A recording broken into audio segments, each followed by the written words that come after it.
भोपाल हमारे बीच में उपस्थित हैं। आप मंच पे अपना आसन ग्रहण करें। बहन पद्मा रानी साहब जी।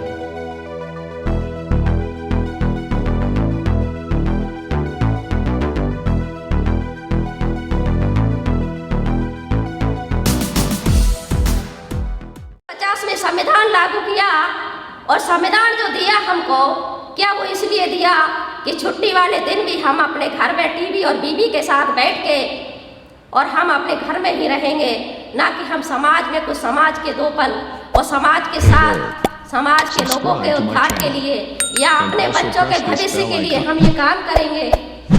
ऐसा बाबा साहब ने नहीं कहा था।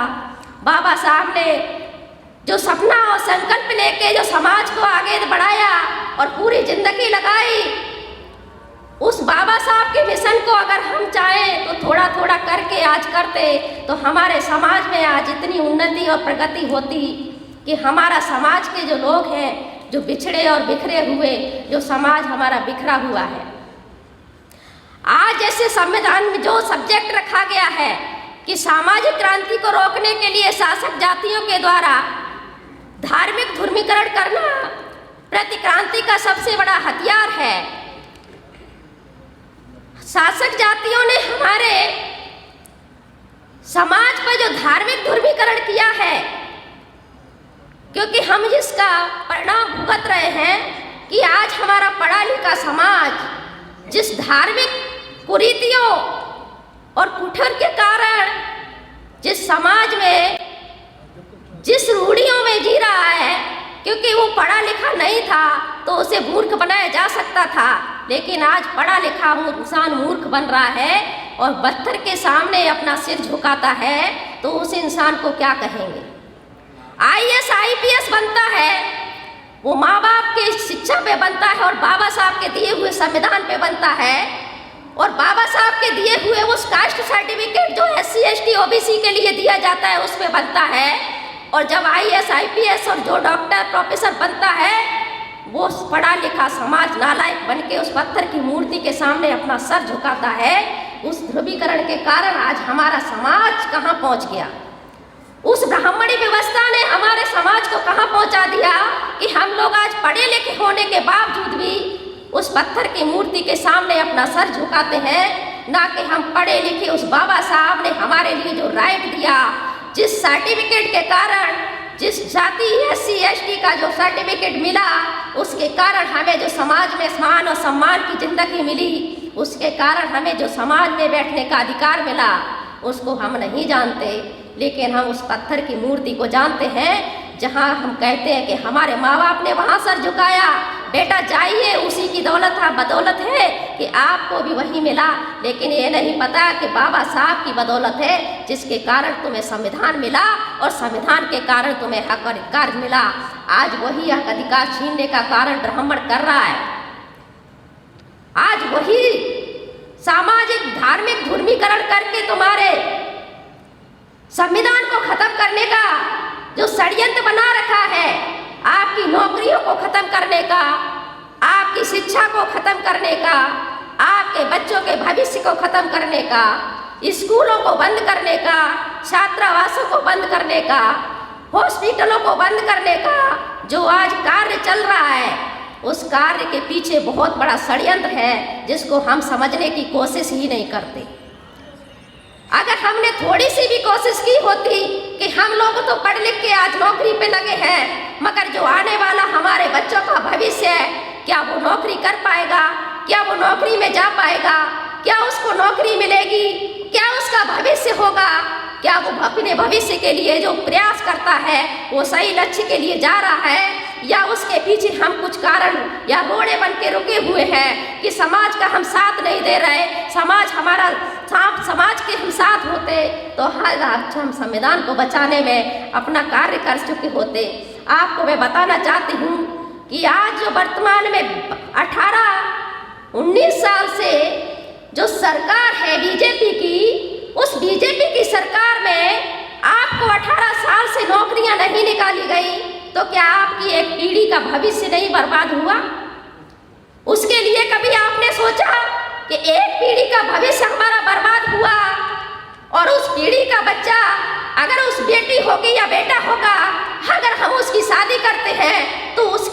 भी होंगे या उसका बेटा और बेटी भी होगा तो उसका भी भविष्य बर्बाद होगा। तो उसके लिए क्या करना चाहिए हम लोगों को, क्योंकि हम लोगों ने एक वर्ग ने नौकरी कर ली, एक वर्ग ने नौकरी करने के बाद 1980 के बाद जो प्राइवेटीकरण हुआ उसके बाद से आज तक हमारे समाज में सुधार का कोई मौका नहीं मिला। फिर धीरे धीरे धीरे धीरे 1990 में जो प्राइवेटीकरण हो गया, सारा जो समस्या थी उस समस्या से हम लोग निपट जूझ रहे हैं, लेकिन हमारे समाज को आज कुछ भी पता नहीं है कि हम लोग क्या कहाँ समस्याओं में जूझ रहे हैं। आज हमारे समाज के साथ इतनी विकट समस्या खड़ी है कि हम जिस समस्या के सामने जूझ रहे हैं वहाँ हमारा बच्चा नौकरी में काम यानी टॉपर होता है लेकिन उसको नौकरी नहीं मिलती। अगर वो प्राइवेट यानी कि जो नौकरी करता है उसको 5,500 और 6,000 से ज़्यादा वेतन नहीं मिलता।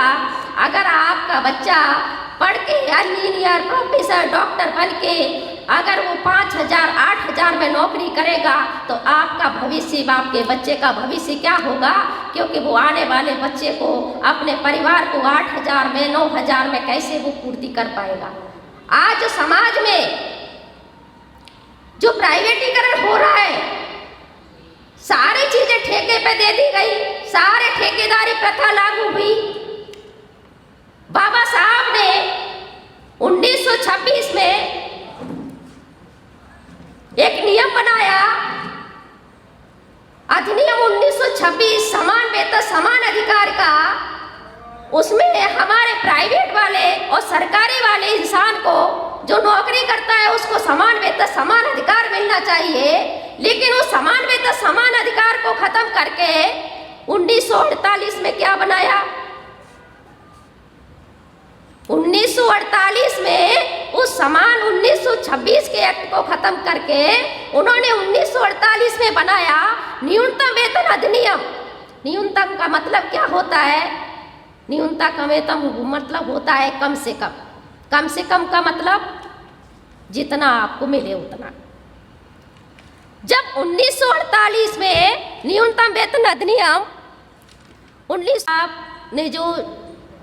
1926 में समान वेतन समान अधिकार अधिनियम जो बनाया, तो क्या जरूरत पड़ी कि जब समान वेतन समान अधिकार अधिनियम बाबा साहब ने 1926 में बनाया, तो इसकी क्या जरूरत पड़ी कि 1948 में न्यूनतम वेतन अधिनियम बनाया जाए, क्योंकि समान वेतन समान अधिकार जब बाबा साहब ने 1926 में बना दिया तो न्यूनतम वेतन 1948 की क्या ऐसी विडंबना थी कि न्यूनतम वेतन अधिनियम 1948 लागू किया जाए, लेकिन षड्यंत्र, सरकार का कुछ षड्यंत्र और समाज के कुछ हमारे वर्ग के लोग जिन्होंने उस चीज़ पर ध्यान नहीं दिया कि संविधान में हमारे क्या क्या हमारे लिए अधिकार है, इसीलिए 1948 अधिनियम हमारे लिए जो लागू हुआ न्यूनतम वेतन अधिनियम।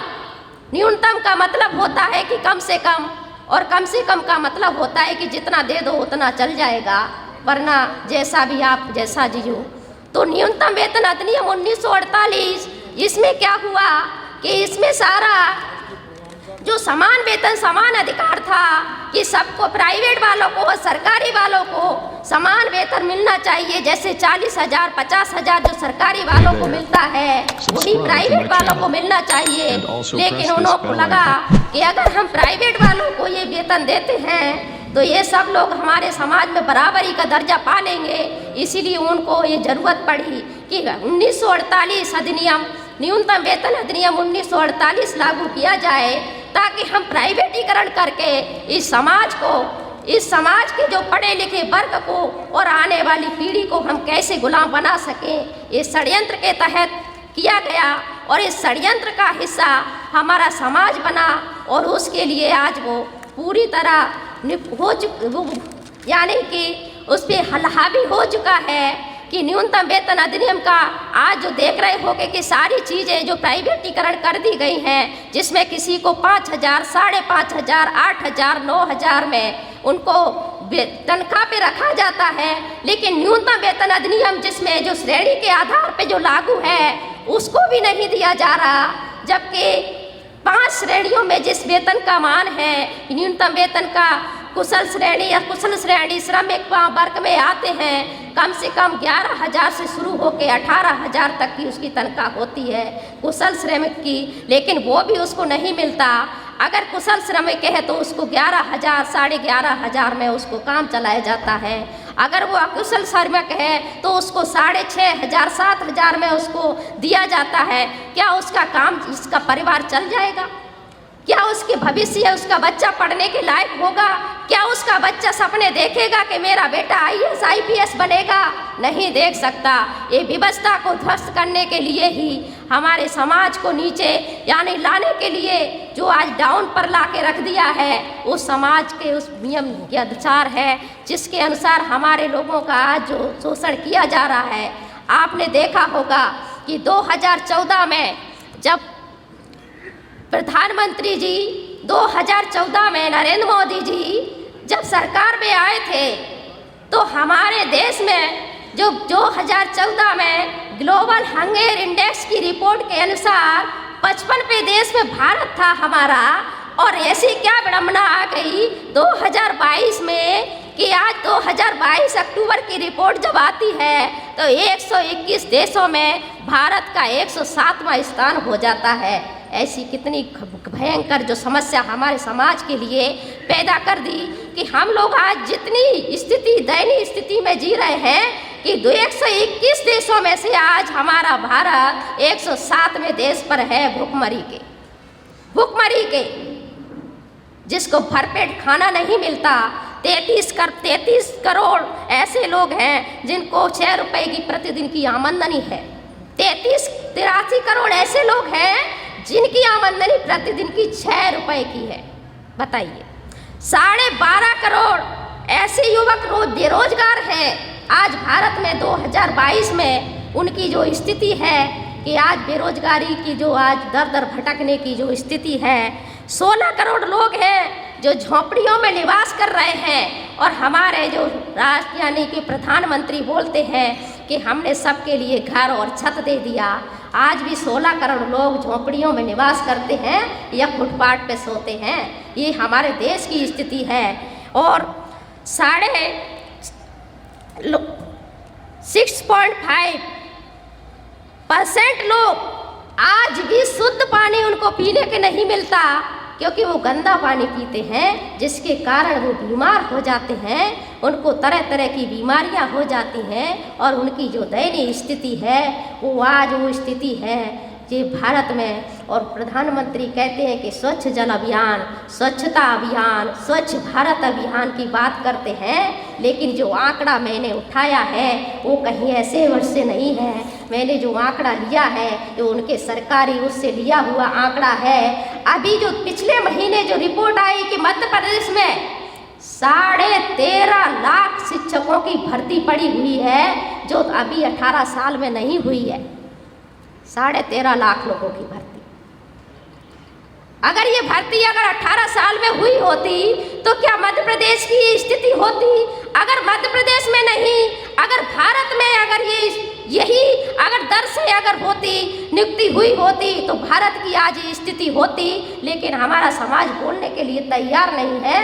प्राइवेटीकरण होता जा रहा है, होता जा रहा है, होता जा रहा है, लेकिन ये कहते हैं कि सब ऊपर वाले की देन है। ऊपर वाले की देन नहीं है, ये आप लोगों के कर्म का नतीजा है कि आप अपने घरों से नहीं निकल रहे।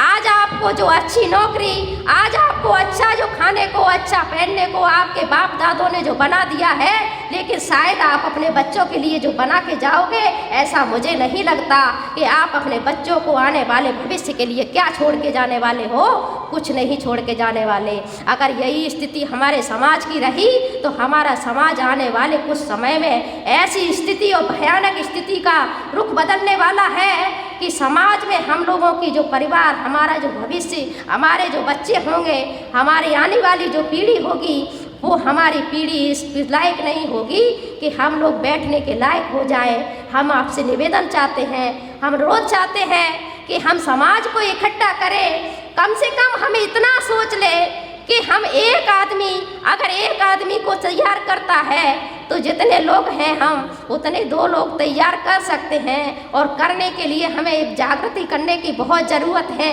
क्योंकि आज हमारा समाज जितने खतरे में है। जैसे कि अभी हमने बालाघाट में कार्यक्रम लगाया और पूरे मध्य प्रदेश की जो स्थिति है कि 500 रुपये में आंगनवाड़ी कार्यकर्ताएं जो खाना बनाती हैं रसोईया समूह में, 500 रुपये में कोई अपना परिवार चला लेगा?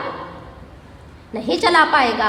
मध्य प्रदेश में ऐसे रसोईया जो मिडिल क्लास और प्राइमरी क्लास में जो खाना बनाने वाली महिलाओं को 500 रुपये महीना और 2000 रुपये महीना दिया जाता है, उनके बच्चों का भविष्य क्या होगा? क्या वो सपने देख पाएंगी? क्या वो अच्छा पोषण खिला पाएंगी? क्या वो अपने बच्चों को क्या खिलाएगी?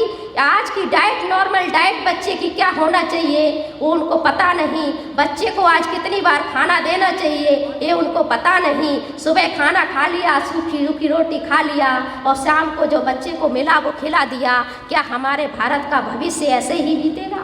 आज हमारे भारत में जो भूखमरी और कुपोषण की जो स्थिति है वो भयावह हो चुकी है।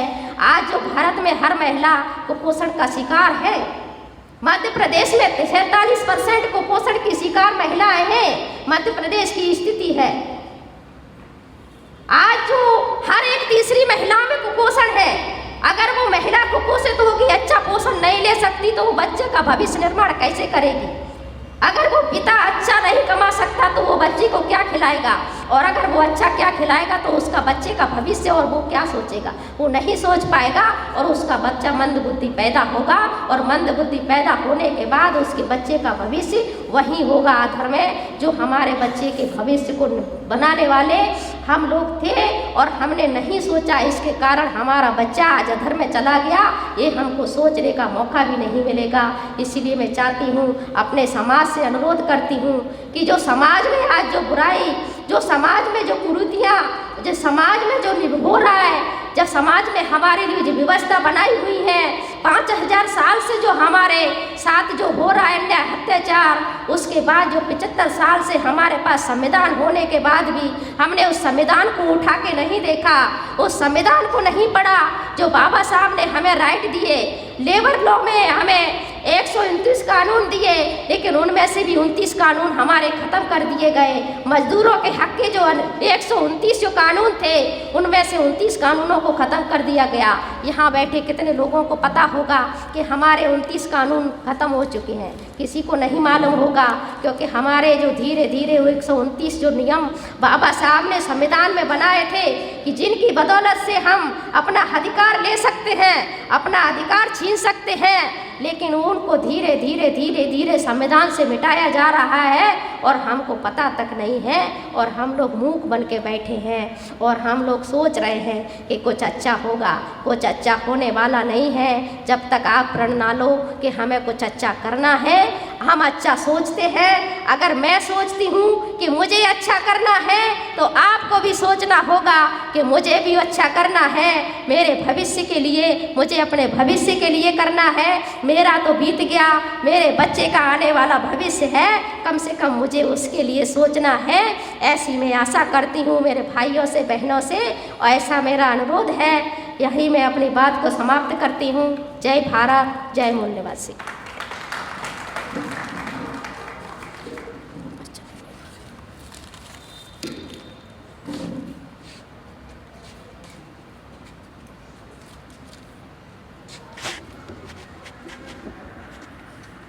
धन्यवाद बहन पद्मा रानी शाक्य, आपने इस कार्यक्रम का जो रूपरेखा बताई, साथ में अपना उद्बोधन भी दिया। बड़ा सारगर्भित बात कही उन्होंने, बड़े विचारणीय, मननीय है, जिससे हमारा भविष्य, हमारे आने वाली जनरेशन का भविष्य सुधरेगा।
Hey there.